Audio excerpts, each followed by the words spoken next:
अस्सलाम वालेकुम dear viewers. आज मैं आपको एक डिफरेंट टॉपिक के ऊपर रोशनास करना चाहूँगा। ये है ब्लड डोनर्स के बारे में। जो ब्लड डोनर्स होते हैं वो रियल हीरोज़ होते हैं। चूँकि आज तो ज़माना है आर्गन डोनेशन का ज़माना है, किडनी ट्रांसप्लांट होते हैं, लीवर ट्रांसप्लांट होते हैं, आइज डोनेशन होती हैं, लेकिन हम सिर्फ स्पेसिफिकली ब्लड डोनेशन के ही बारे में मैं बताना चाहूँगा आज, क्योंकि जानकारी बहुत ज़रूरी चीज़ है। पहला एक वक्त होता था 1 जनवरी 1980 से पहले क्या होता, ब्लड में लोग प्रोफेशनल डोनर्स हुआ करते थे, यानी कि पेड डोनर होते थे। उस वक्त लोग गिव एंड टेक करते थे और पैसा दे के ब्लड डोनर्स अवेल करते थे।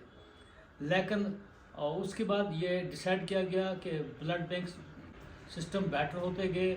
मालूम होता गया कि वो जो पेड डोनर्स होते थे या प्रोफेशनल डोनर्स होते थे उनमें एक प्रॉब्लम होती थी, वो एडिक्ट होते थे, कई नशावर चीज़ें, इंजेक्शन वगैरह यूज़ करते थे। हाँ, आल तो उनमें इन्फेक्शन रेट्स क्या है वो तो डिटेक्ट हो जाती है यहाँ पे स्क्रीनिंग करने के बाद, वो तो ब्लड यूज़ नहीं होता था। लेकिन 1998 के बाद प्रोफेशनल डोनर्स के ऊपर बैन लगा दिया, बार लगा दिया, और कभी भी अभी भी यही बात है कि कोई भी प्रोफेशनल डोनर जो ब्लड बैंक में ना विजिट करने चाहिए, ना आते हैं, ना आना चाहिए। इम्पॉर्टेंट चीज़ है कि प्रोफेशनल डोनर्स में रिस्क ज़्यादा होते हैं और उनका हीमोग्लोबिन मेंटेन नहीं होता है। वो इमरजेंसी या ज़बरदस्ती या ड्रग एडिक्ट वगैरह हो सकते हैं, वो लोग आके डोनेट करते हैं। हीमोग्लोबिन 12.5 ग्राम से ऊपर होना चाहिए। ब्लड प्रेशर जो है आइडियल होना चाहिए या ऑप्टिमल है या नॉर्मल ब्लड प्रेशर होना चाहिए। हार्ट रेट नॉर्मल होना चाहिए। फीवर, कफ, कोल्ड वगैरह वो चीज़ें नहीं होनी चाहिए।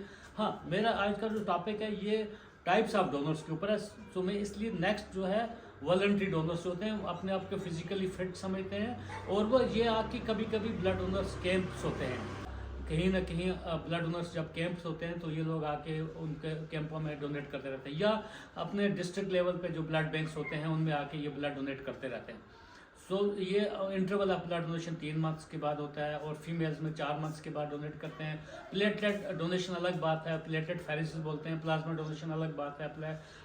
तो हमें वॉलंटरी ब्लड डोनर्स जो हम होल ब्लड जो डोनेट करते हैं, 350 ml ब्लड डोनेट किया जाता है। उसमें उन ब्लड बैग्स में एंटीकोगुलेंट्स होते हैं जो ब्लड को अपने शेप में रखते हैं, ताकि वो जो ब्लड की जो लाइफ होती है 35 दिन से 42 दिन तक उनकी हो सकती है, एक्सटेंड हो सकती है।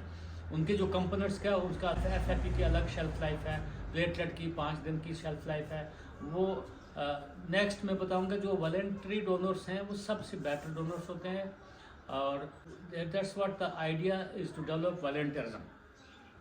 नेक्स्ट जो है वो रिलेटेड डोनर्स होते हैं, डायरेक्टेड डोनर्स, यानी रिप्लेसमेंट डोनर्स। कोई शख्स बोलता है कि मेरा ब्लड मेरी सिस्टर को लगे, मेरा ब्लड मेरे फलाने रिश्तेदार को लगे, वो जो ब्लड है उसको हम डिस्करेज करते हैं। एज पर लॉ वो उसको डोनेट करना है अजनबी के लिए, क्यों? ब्लड का कोई मज़हब नहीं है। ये हिंदू का ब्लड, मुस्लिम का ब्लड, क्रिश्चियन का ब्लड, सिख का ब्लड, सबका अंदर से इसका स्ट्रक्चर सेम होता है और काम भी सेम करना होता है। आरबीसी क्या काम करते हैं? वो ट्रांसपोर्ट करते हैं ऑक्सीजन को टिश्यूज़ में, और टिश्यू से वो कार्बन डाइऑक्साइड को एक्सहेल करने में। ये जो है रिप्लेसमेंट डोनर्स होते हैं। इमरजेंसी में कभी most of the times blood बैंकों में अगर ब्लड कम होता है वो आके उनको ब्लड डोनेट करते हैं। पर्टिकुलरली खासकर नेगेटिव ग्रुप्स हैं, ओ नेगेटिव हो, ए नेगेटिव या बी नेगेटिव हो, ये जो ग्रुप्स होते हैं, ये ए बी नेगेटिव, इनकी कमी अक्सर ब्लड बैंकों में हो सकती है। सो ब्लड बैंकों में जब कमी होती है तो ये वाले मीडिया के थ्रू या कई जगह पे आप सुनते रहते हैं या देखते रहते हैं कि रेडियो पे या टेलीविज़न पे अनाउंस किया जाता है कि ब्लड की रिक्वायरमेंट है और लोग आते हैं ब्लड डोनेट करते हैं। अब सोशल मीडिया जो है इसकी वजह से ज़्यादा लोग कनेक्टेड हो चुके हैं, लोग एक दूसरे को हेल्प करते हैं। सो दोबारा मैं जो बोलूँगा, जो रिप्लेसमेंट डोनर्स होते हैं वो ठीक है, वो तकरीबन थोड़ा अंडर प्रेशर में आके डोनेट करते हैं। हाँ, इसके अलावा डायरेक्टेड जो डोनर्स होते हैं, जो मतलब है क्या मेरा ब्लड उसको दिया जाए। ये क्या है, ब्लड के अंदर कुछ WBCs होते हैं, जब ये डोनेट करते हैं वो उनको पहचान लेते हैं, तो उनमें ग्राफ्ट वर्सेस होस्ट रिएक्शन हो जाती हैं। जिसको ब्लड वो चढ़ गया उसमें रिएक्शंस के चांसेस ज़्यादा हो जाते हैं, और इसलिए रिश्तेदारों का क्लोज रिलेटिव्स जो है, ब्रदर का सिस्टर का ब्लड डायरेक्टेड डोनर्स नहीं देना है। और डायरेक्टेड डोनर्स में एक और इशू हो जाता है कि मान लो अगर भाई ने बहन को दे दिया, वो उम्र भर एक दूसरे को ताना देंगे, मैं आप तुम्हारे रगों में मेरा खून चल रहा है, मुझे ये गिफ्ट दे दो, आप वो गिफ्ट दे दो, गिफ्ट सिस्टम ये डिस्करेज करना है। इसीलिए वॉलंटियरिज्म ज़्यादा इंपॉर्टेंट है। हाँ, ऑटोलॉगस ब्लड डोनेशन इसके बाद होता है। जो ऑटोलॉगस ब्लड डोनेशन क्या है कि अपना ही ब्लड डोनेट करना है ब्लड बैंकों में। हाँ, वो डिपेंड करता है किस हॉस्पिटल में वो आदमी डोनेट करेगा, मान लो किसी को प्रोस्टेट की सर्जरी है, उनमें क्या होता है कि उसको ब्लड अपना डोनेट करके ब्लड बैंक में वो डिपॉजिट कर सकता है। उसके लिए भी क्राइटेरिया होता है, सेट स्टैंडर्ड होते हैं। 11 ग्राम हीमोग्लोबिन होना चाहिए और अल्टरनेट डेज ब्लड डोनेट करेगा, 3 दफ़ा डोनेट करेगा, ब्लड बैंक में स्टोर कर देगा। और on the day of surgery, क्योंकि प्रोस्टेट सर्जरी ऐसी सर्जरी जिसमें ब्लड लॉस ज़्यादा होगा या खतरा हो सकता है, तो ये लोग वही ब्लड यूज़ करेंगे। उसमें इम्यूनोजेनिसिटी या कुछ एलो इम्यूनाइजेशन वगैरह का चांसेस ऑफ ट्रांसफ्यूजन रिएक्शंस कम होंगे। हाँ, प्रॉपरली उसको स्टोरेज किया जाना चाहिए, वो तो एज पर गाइडलाइंस होते हैं, क्योंकि ब्लड बैंक्स दे ऑपरेट हैं एज पर food and drug control organisation के तहत ये ऑपरेट होते हैं। लाइसेंस ब्लड बैंक्स होते हैं। दैट्स व्हाट ये एक गाइडलाइंस सेट स्टैंडर्ड होते हैं और गाइडलाइंस होती है, उन्हीं के मुताबिक इनको चलना होता है। तो मैं सिंपली शॉर्ट में बताऊंगा, प्रोफेशनल डोनर्स जो थे वो डिसक्वालीफाइड है। प्रोफेशनल डोनर्स डिबार हो चुके हैं और 1998 आज ही के दिन 1 जनवरी को ये डिबार किए गए थे। No professional donors will be accepted. उनको ब्लड बैंकों के नज़दीक आना नहीं चाहिए, घूमना नहीं चाहिए। और क्योंकि डोनर सेफ्टी का ज़्यादा इंपॉर्टेंस है, डोनर्स बेहतर होना चाहिए।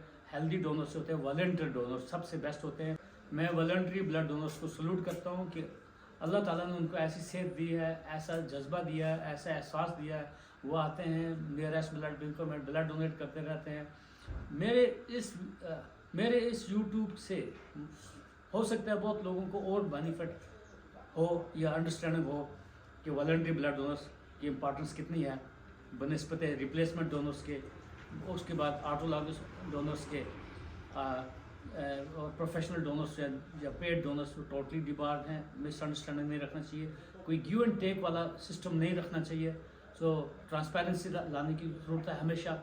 और क्योंकि ब्लड बैंक्स में अब बहुत वॉलंटियरिज्म हो चुका है, जो ब्लड डोनेशन कैंप्स होते हैं उनमें भी प्योर उनमें अच्छा ब्लड आता है। ब्लड डोनेशन कैंप्स में अच्छा ब्लड आ जाता है। हाँ, निगेटिव ग्रुप्स में कभी कमी बेशी आ जाती है, क्योंकि नेगेटिव ग्रुप्स हैं 2-3% लोगों में नेगेटिव ग्रुप्स होता है। पॉजिटिव ग्रुप्स तकरीबन ओ पॉजिटिव यूनिवर्सल डोनर है। इस तरीके से मुझे उम्मीद है मैं नेक्स्ट वीडियो में आपको टाइप्स ऑफ ब्लड बैंक्स, या जिनका अब नया ब्लड बैंक का नया नाम चेंज कर दिया, ब्लड सेंटर्स बोलते हैं, और ये ट्रांसफ्यूजन मेडिसिन के अंडर आते हैं। इसमें डॉक्टर स्पेशलाइजेशन करते हैं, आप MD एंड ट्रांसफ्यूजन मेडिसिन में करते हैं, और इम्यूनोहेमेटोलॉजी इसी के साथ अटैच्ड होता है। तो उम्मीद है नेक्स्ट वीडियो में आपको ब्लड बैंक्स के टाइप्स बताऊंगा। मुझे उम्मीद है मैंने जो वॉलंटियरिज्म के ऊपर बोला है या वॉलंटरी ब्लड डोनर्स के बारे में बोला है, ये हमारे लिए रियल हीरोज़ होते हैं। I salute them always. और इसके अलावा इंशाल्लाह आपसे दोबारा मुलाकात करूँगा और इंफॉर्मेशन के साथ। अल्लाह ब्लेस यू ऑल। खुदा हाफिज़।